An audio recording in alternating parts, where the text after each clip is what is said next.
The walls closing in for the next few days, Ruth felt as though she were living in a cage. Her father's decree had turned her once familiar routine into a prison. Every morning, her mother followed her to the stream, her watchful eyes never leaving Ruth's face. Every evening, David walked her home from church, ensuring they never strayed. Even in the compound, she felt suffocated. The women in the village soon noticed. "Ah, pastor's wife, is Ruth a child again?" One woman chuckled as Mama Ruth stood by the stream, arms crossed. "Why do you follow her everywhere?"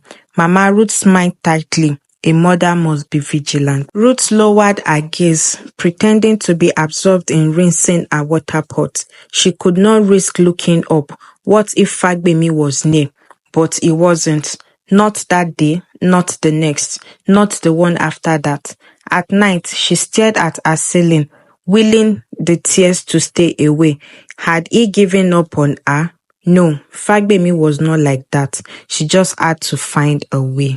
Her chance came a week later. It was early morning and the compound was still quiet. Her father had gone to church for a prayer meeting and David was nowhere in sight. Her mother was in the kitchen, humming as she stirred the morning porridge.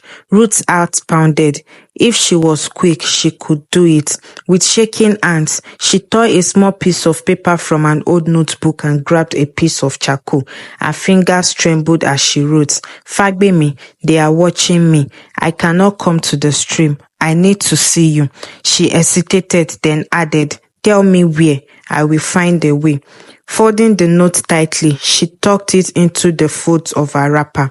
Now she needs a messenger. She found one in Titi, the playful daughter of the village tailor. The girl was only 12, but she was quick and clever. "Titi," Ruth whispered, pulling her aside. "Do you still run errands for Fagbemi?" Titi nodded eagerly. "Yes. He gives me groundnuts when I help him." Ruth knelt and pressed the note into her palm. "Give this to him. Do not let anyone see." Titi grinned. "I will be faster than a rabbit." Ruth watched as the girl ran off, her heart in her throat. Had she been just reckless if her father found out? She could not think about that. Now, all she could do was wait. By evening, the note was gone, and Ruth's nerves were frayed. She had expected Fagbemi to send a reply, a sign, something, but there was nothing. As she helped her mother sweep the compound, she caught David watching her. His eyes were sharp, unreadable. "I saw you whispering to Titi today," he said suddenly. Ruth's breath itched. Mama Ruth looked up, whispering. "About what?" Ruth forced a smile. She was asking if I could help her mother dye clothes, that is all. David tilted his head, his gaze piercing, then slowly he nodded. "Be careful, Ruth," he murmured. "Father will not be so forgiving next time." She swallowed. David suspected something. And if she wasn't careful, he would find out everything.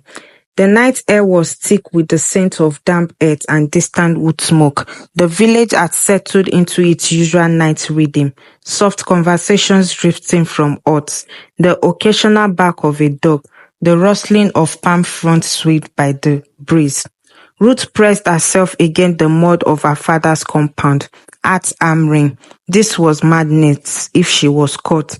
She pushed the thought away. Fagbemi had sent a message.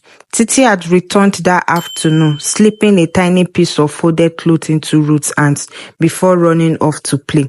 Hidden within the fold was a single word, written in charcoal, Iroko. The great Iroko tree where they had first spoken. He would be there waiting. Ruth had spent the evening in silent agony, pretending everything was normal. She helped her mother prepare dinner. She listened to her father's prayer. She enjoyed David's watchful gaze. And when the house was finally quiet, when the family have drifted into sleep, she made her move.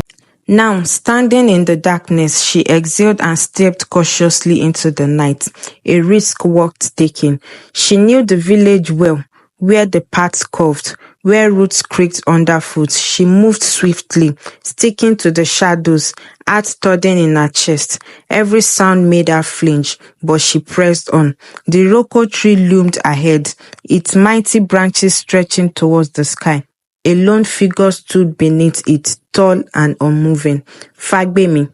Ruth barely had time to breathe before he stepped forward, grasping her hand in his. "You came," he whispered, relief washing over his features. "I had to," she murmured. "They are watching me, Fagbemi. My father, my brother, they will not let me see you." His grip tightened. "I know. That is why we must be careful."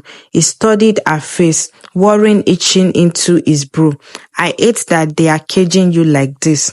Ruth swallowed hard. "They think they are protecting me." He shook his head. "No, they are keeping you from thinking for yourself." Silence stretched between them. Then gently he touched her cheek. "Tell me, if you were free, what would you want?" Ruth felt her chest tightened. "I don't know. I have never been free." His eyes softened. "Then let me show you what freedom feels like." And then he kissed her. It was soft, hesitant at first, as though he feared breaking her.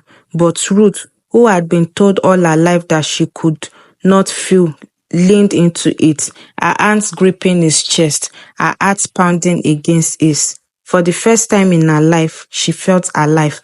The price of love. They pulled apart, breathless. "I will not give up on you, Ruth," Fagbemi said firmly. "One day I will come for you, and when I do, you will have a choice." She nodded, tears stringing her eyes. "I will be waiting." A rustling in the bushes made them freeze. Ruth's blood ran cold. Had someone followed her? "Go," Fagbemi urged. "Now." She hesitated, one last glance, one last stolen moment before turning and running back into the night. As she slipped into her father's compound, chest heaving, she knew things could never be the same. Love had found her, and she was willing to fight for it.